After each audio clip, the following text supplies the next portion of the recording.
All right, do we have a doctor here? Yes, I am. What's your specialty? I brand myself as a real estate doctor. My friend is dying. I can help with estates. There you go. I think that's also going into like in the real estate industry now. I see it's super popular to niche, obviously. So they're making fun of like, oh, I'm a real estate doctor niche type deal. Yeah, realtors should learn that.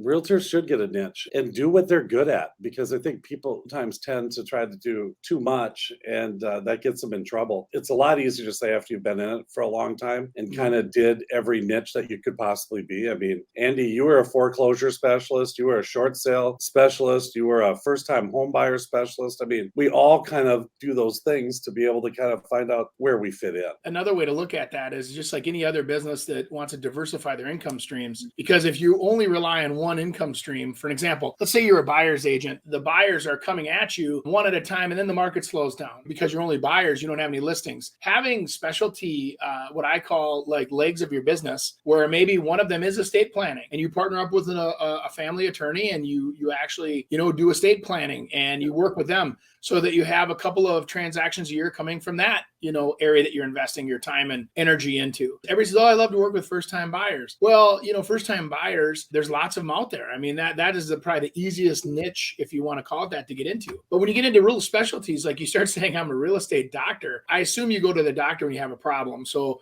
what is your problem and what can we help you diagnose and help you get through, versus in a really good market, it's probably not as challenging. It's like what blows me away is how people are sensitive right now to commissions. Okay. But when times were really good, like, the last couple of years, nobody ever argued, it seemed like, with commissions at all, because I think the money was so easy on the sales side, they didn't care. But now that it seems like we're paying attention, they're putting pressure back on the commissions when it should have been the opposite, right? There should be no pressure on commissions right now. It should be, hey, can you please help me get my house sold for top dollar as fast as possible? Be a better marketer, be a better negotiator, be a better everything. And we're willing to pay to get that job done now, versus you put the sign in the yard, get multiple offers over list price. It's kind of interesting. It's all consumer perception, I think. Tell you, when you talk about being a doctor, I would think we really are doctor of psychiatry, because that's what we deal with every day. You're dealing with the emotions, the highs, the lows, and people trying to move, can't sell their house or can't find a house. It's a lot. You got to deal with people, and it's an interesting career.